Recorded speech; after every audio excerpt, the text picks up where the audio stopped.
sesaat lagi. Ketika ada dua pendapat yang berbeda dan mulai berdebat. Wanita tua itu menepuk meja dengan keras, dan ruangan itu langsung hening. Semua mata tertuju pada wanita tua itu, menunggunya untuk membuat keputusan. Siapa sangka, wanita tua itu tiba-tiba mengalihkan pandangannya ke Wendy, tersenyum ramah dan berkata, "Wendy, bagaimana menurutmu tentang ini? Nenek ingin mendengarkan pendapatmu." Begitu mendengar ini, semua orang di sana langsung terkejut. Mereka tidak menyangka wanita tua itu begitu memihak kepada Wendy. Wendy juga tidak menyangka nenek akan bertanya padanya saat ini. Dalam hatinya sangat bangga dan puas, tetapi dia masih berpura-pura tenang dan bijaksana. Akhirnya, dia berkata, "Nenek, sebenarnya, aku pikir kita bisa mencoba menerima proyek yang ditawarkan paman kedua ini." Mereka yang menentang proyek itu, langsung buka mulut dan protes, tetapi wanita tua itu menatap mereka dengan tajam dan mereka langsung terdiam.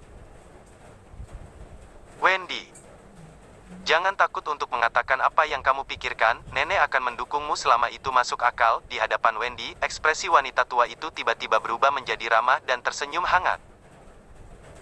Wendy mengangguk, dan kemudian berkata, "Kebetulan situasi ini pas dengan pepatah yang mengatakan tiada resiko dalam bisnis. Ini berarti bahwa hanya ketika kita berani mengambil risiko, kita baru bisa menciptakan kekayaan. Semakin besar risikonya, semakin besar untungnya. Dan setiap keputusan dalam hidup dapat memengaruhi nasib kita. Keluarga Chen sudah terlalu lama dalam situasi yang menggantung, kaya juga tidak, miskin juga tidak. Kita perlu sebuah kesempatan langka untuk mengubah situasi keluarga Chen saat ini. Nenek, kita tampaknya telah menghasilkan banyak uang dalam periode waktu ini, dan situasinya sangat berpihak pada kita. Tetapi pikirkanlah, jika grup Diamond Bling berbalik melawan kita lagi, akankah mitra kita saat ini juga ikut memutuskan kerjasama mereka dengan kita?" Ketika mereka mendengar ini, mereka semuanya mengangguk. Memang benar apa yang Wendy utarakan. Sekarang keluarga Chen dapat menerima begitu banyak proyek yang sebagian besar disebabkan oleh kerjasama mereka dengan grup Diamond Bling, dan dengan dasar benefit yang cukup memuaskan juga. Jika grup Diamond Bling tiba-tiba berubah pikiran seperti sebelumnya dan melawan keluarga Chen serta memotong pasokan obat anti kanker, maka mitra lain, diperkirakan juga akan mengikuti dan memutuskan kemitraan dengan mereka. Pada titik ini, orang-orang di sana langsung memiliki perasaan krisis yang samar-samar di hati mereka, jika hal itu benar-benar terulang kembali. Jadi untuk proyek dari paman kedua kali ini, aku pikir kita bisa mencoba menerimanya. Bahkan jika gagal, kita masih memiliki proyek obat anti kanker sebagai dukungan. Apabila berhasil, kita bisa berhenti tergantung pada grup Diamond Bling. Wendy berkata dengan tegas. Wendy melihat sekeliling dan melihat bahwa semua anggota keluarga Chen terpengaruh dan berpikir keras karena kata-katanya. Dan dia tidak bisa menahan diri untuk tersenyum bangga, tampaknya dia sangat berbakat dalam pidato. Setelah berpikir sejenak, wanita tua itu berkata, "Kalau begitu, kita lakukan apa yang dikatakan Wendy, mari kita bekerja sama dengan keluarga Guo dan bertaruh untuk nasib keluarga Chen." Begitu keputusan ini keluar, Gito merasa lega, tapi kata-kata wanita tua berikutnya membuatnya sangat marah. "Ngomong-ngomong, biarkan Wendy yang bertanggung jawab atas kerja sama proyek ini dengan keluarga Guo. Dia baru saja bekerja sama dengan grup Diamond Bling dan memiliki pengalaman." Ketika Wendy mendengar itu, dia hampir saja melompat karena kegirangan. Selama ada proyek, itu berarti ada komisi. Proyek obat anti kanker. Hanya dalam 3 hari. Dia telah mendapatkan komisi sekitar puluhan juta rupiah. Pada saat ini, ditambahkan lagi dengan proyek 40 miliar, dan Tuhan pasti tahu berapa banyak komisi yang bisa dia dapatkan. Sedangkan untuk risiko proyek, Wendy tidak pernah memikirkannya. Lagi pula, walaupun langit jatuh, neneknya masih bisa mendukungnya, jadi dia tidak perlu bertanggung jawab. "Bu, aku pikir Vina juga bisa bertanggung jawab atas proyek ini. Keluarga Guo menawarkan kerjasama dengan kami karena hubungan antara Andre dan Vina. Jika kita tidak membiarkan Vina yang mengambil alih, aku khawatir keluarga Guo tidak akan senang." Gito berkata dengan tergesa-gesa. Apakah Vina punya pengalaman dalam menangani proyek?" Wanita tua itu memelototi Gito dan berkata dengan dingin. Kamu jangan pikir bahwa keluarga Guo mencari kita untuk bekerja sama dengan kita karena Vina, mereka mencari kita untuk bekerja sama karena kita mampu mengeluarkan dana sebesar 40 miliar. Kamu jangan khawatir, jika kerjasama ini berhasil, aku akan memberikan sedikit hadiah untuk keluargamu dan tidak akan melupakanmu. Jika sudah tidak ada hal lain, kamu pulang saja, kita belum selesai makan. Mendengar ini, Gito hampir mengalami serangan jantung. Dia tidak menyangka ibunya bisa mengatakan kata-kata seperti itu.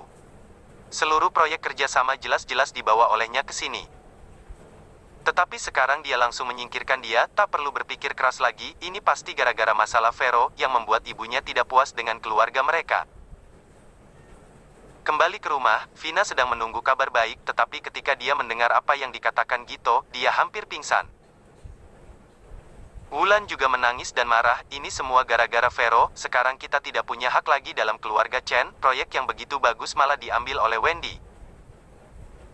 Gito juga sama, duduk di sofa sambil merokok, wajahnya terlihat sangat depresi dan tidak mengucapkan sepatah kata pun.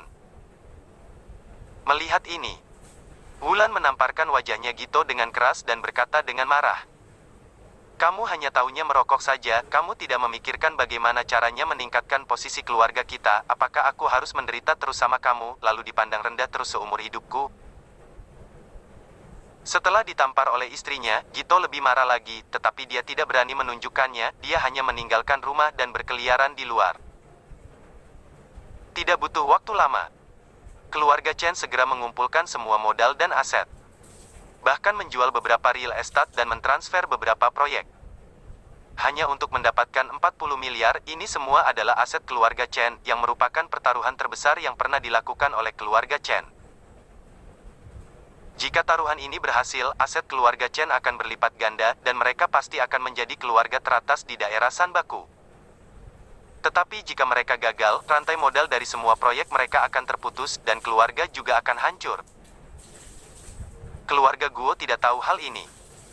Ketika ayah Andre dan Andre sendiri datang ke rumah keluarga Chen, mereka bahkan menepuk dada memastikan kepada wanita tua itu kalau proyek ini dijamin bisa menghasilkan uang. Setelah menandatangani kontrak, mereka pergi dengan tergesa-gesa. Di sisi lain, di dalam townhouse Desta, Vero sudah minta izin dari sekolah untuk beberapa hari ini, dan berada di rumah untuk memulihkan suasana hatinya. Desta juga tidak pergi ke kelas, tetapi menemani Vero di rumah. Lagi pula, status Desta sekarang, tidak masalah apakah dia pergi ke sekolah atau tidak. Bila diperlukan, dia cukup mencari Ashar untuk membantunya edit, dia langsung bisa mendapatkan ijazah universitasnya, jadi dia tidak perlu membuang waktu di sekolah lagi. Mereka sedang menonton TV ketika ponsel Desta tiba-tiba berdering. Ketika melihat ponsel, kebetulan Ashar yang menelepon. Ashar, apakah ada gerakan? Desta menjawab telepon dengan suara ringan. Laporan untuk Tuan Muda kedua, semuanya sama seperti yang diharapkan, semua ikan-ikan itu sudah terpancing dan masuk jebakan. Ashar tersenyum misterius di sana. Desta juga tersenyum dan berkata, baguslah kalau begitu, kita tunggu mereka menelan umpan sepenuhnya, aku ingin mereka memiliki kemampuan untuk makan umpan tapi tidak bisa melepaskan diri lagi. Selesai mengatakan ini, Desta tidak ragu untuk menutup telepon.